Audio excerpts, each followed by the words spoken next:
手越抖动一次，视线你要拿在底线。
River cruise.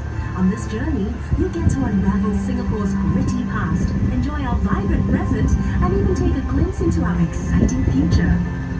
This river represents the heart and soul of our young nation.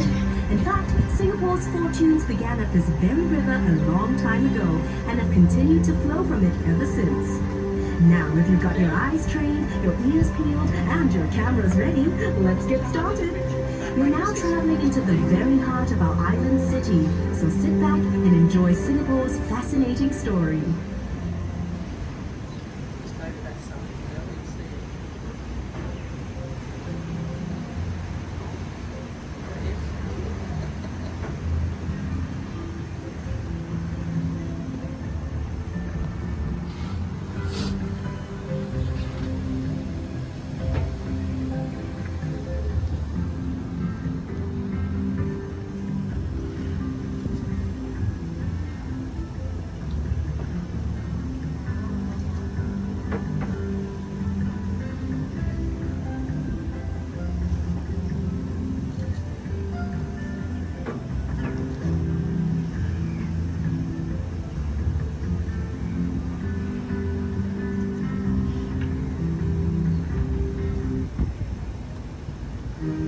On your right is Boat Quay and its stretch of colourful, quaint shop houses. It was completed in 1842 and is Singapore's very first quay. At its peak in the 1860s, Boat Quay handled 3/4 of Singapore's total shipping business. The sheltered riverbanks made excellent loading and unloading places. Back then, the whole river was chock-a-block with thousands of boats transporting a whole myriad of goods to be traded by the merchants who had set up shop in that row of buildings on the bank. Some of those goods included seafood, spices, and rubber.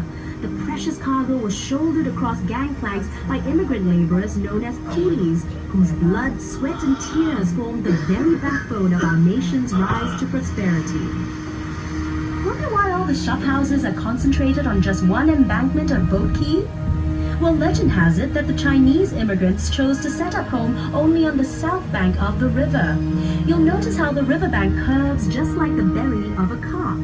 In Chinese culture, this majestic fish is an auspicious symbol of good fortune and a great place to store wealth. These first immigrants believed that this part of the Singapore River was where prosperity and wealth could be found. That's also why many banks and businesses started up here and eventually developed this area into our current central business district. Where once boats lined the water's edge, today the banks of Boat Quay are lined with shop houses turned into restaurants and pubs. The facades of the Boat Quay shop houses have been retained, and their unique architectural styles give the district a distinct flavor. Notice how the shophouses are of varying heights? Long ago, this signaled the owner's wealth.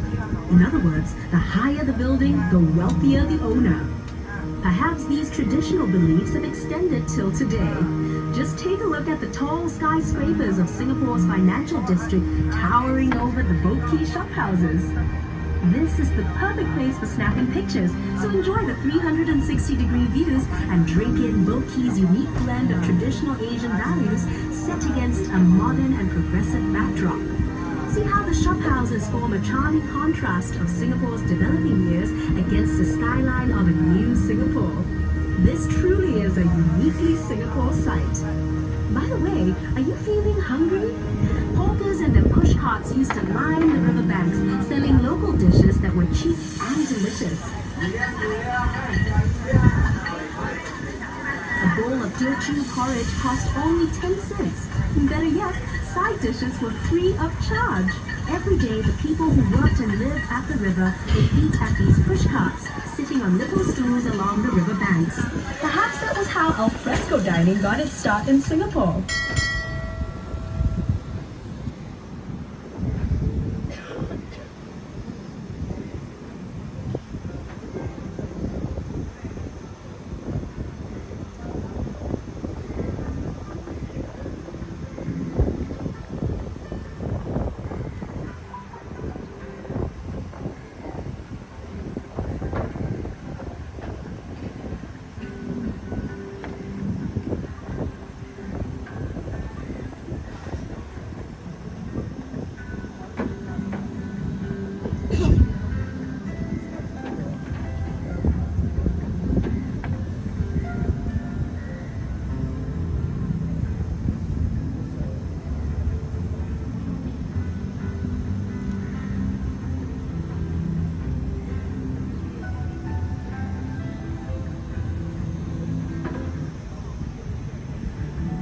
Directly ahead is Kavanagh Bridge, completed in 1869 and named after Colonel Sir William Orford Kavanagh, Singapore's last governor. It's Singapore's only suspension bridge to have retained its intricate original form. It was manufactured in Scotland, then shipped to Singapore later to be assembled. Unfortunately, the bridge was built too low, and boats had to wait for low tide before they could pass.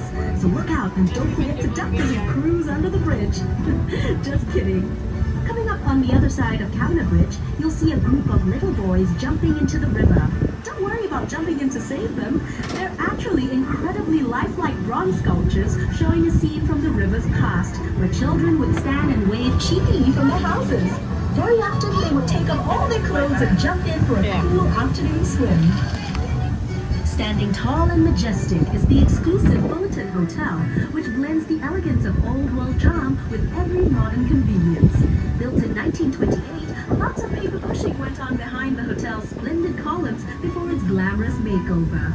Its facade is a masterpiece of neoclassical grandeur, which belies its much stuffier original occupants, the Chamber of Commerce offices and the General Post Office, from which mail was transported along the Singapore River to and from ships. Since the 1950s, this was also the site of many political campaign rallies, but even longer before that, it was occupied by Fort Fullerton, built to defend the town at the mouth of the Singapore River.